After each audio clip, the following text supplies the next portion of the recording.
Hello friends, welcome to Creative Medicine. In this lecture, we will learn about What is this? This is actually a MALKALOV tonometer.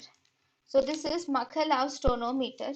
This MALKALOV tonometer is an applanation tonometer. It is an applanation type of tonometer.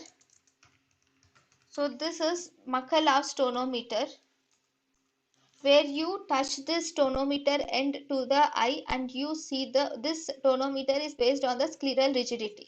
Okay, so this is MALKALOV tonometer, similar to Goldman's tonometer. thank you and thank you for watching.